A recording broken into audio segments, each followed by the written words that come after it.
Hello everyone, my name is Alex Baker and I'm so happy that you came to see my recital. I've worked really hard on this with one-on-one meetings with Dr. Alan Anderson this semester, and he has really helped me create two pieces of music that I'm very proud of and I'm excited for everyone to hear.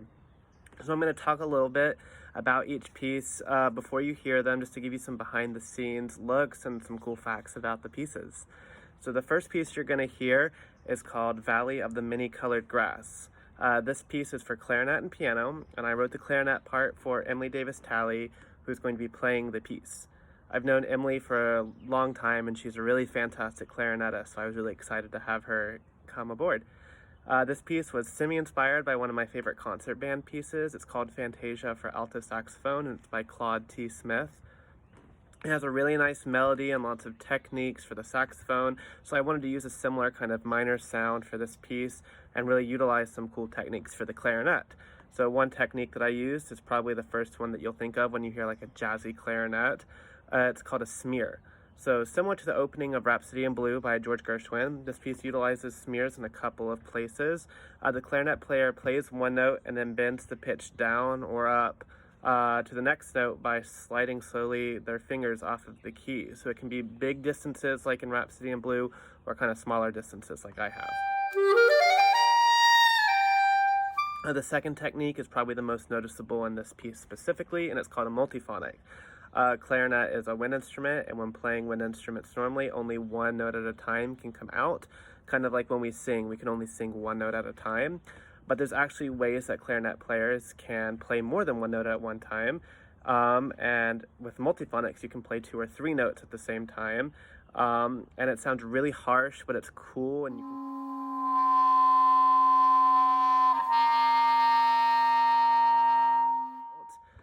The last technique that I used is very subtle, and I only use it once, but I instruct the clarinet player to actually sing into the clarinet while they're playing. This creates a lower note that kind of blends in with the higher note. It's much less harsh than a multiphonic, but you can only have two notes instead of two or three. So I hope you all enjoy the piece. This is Valley of the Many-Colored Grass.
again. I'm now going to introduce you to my second piece.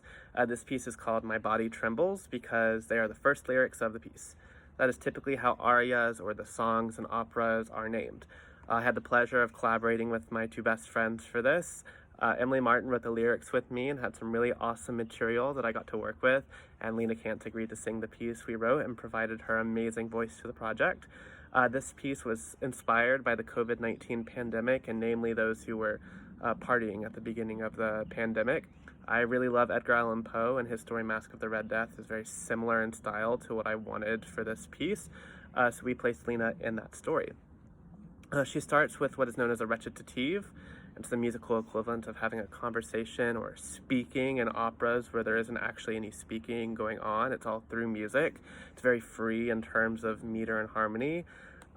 She informs us of her horrible dream that she's had, and we get to go through that dream with her in the style of this crazy waltz.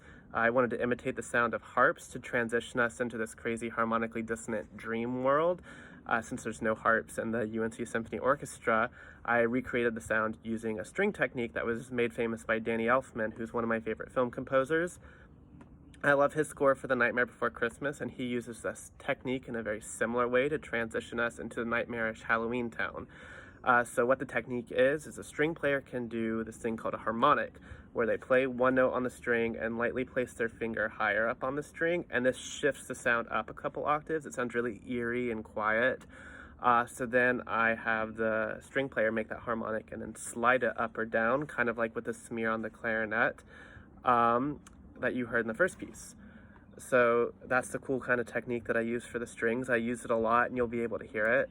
The aria section then ends with a recapitulation of the first recitative, but it's altered slightly to show us how this dream has changed the singer.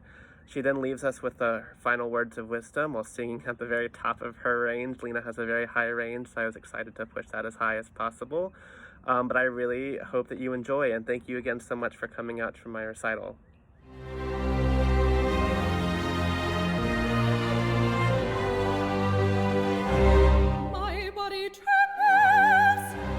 I've had a horrible dream. In the night I came to find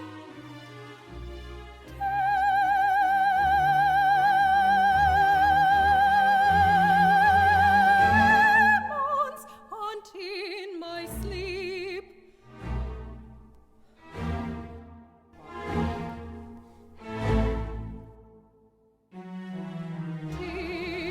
Demons of vanity,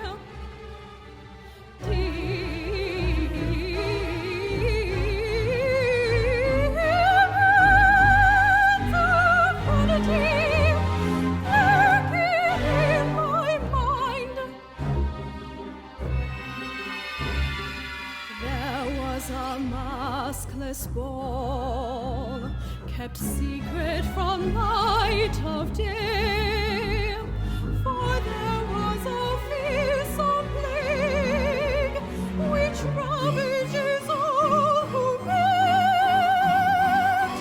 As the party-goers danced and drank, the clock on the wall ticked on, ticking and talking and ticking and talking and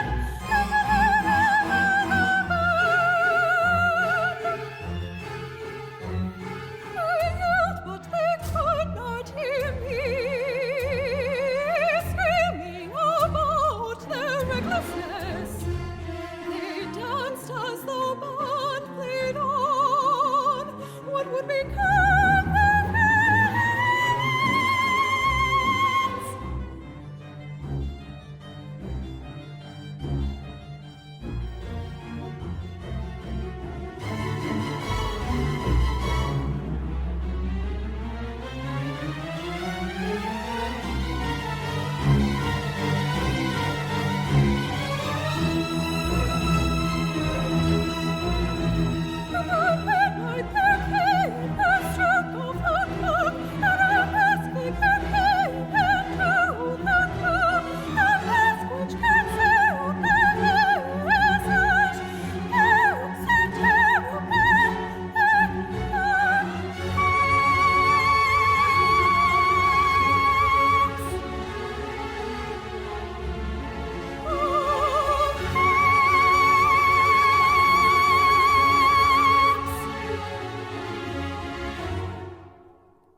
quantity of kindness will soon be brought to fail.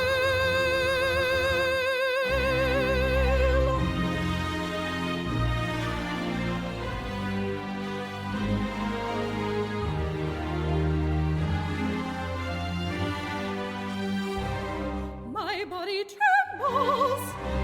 I've had a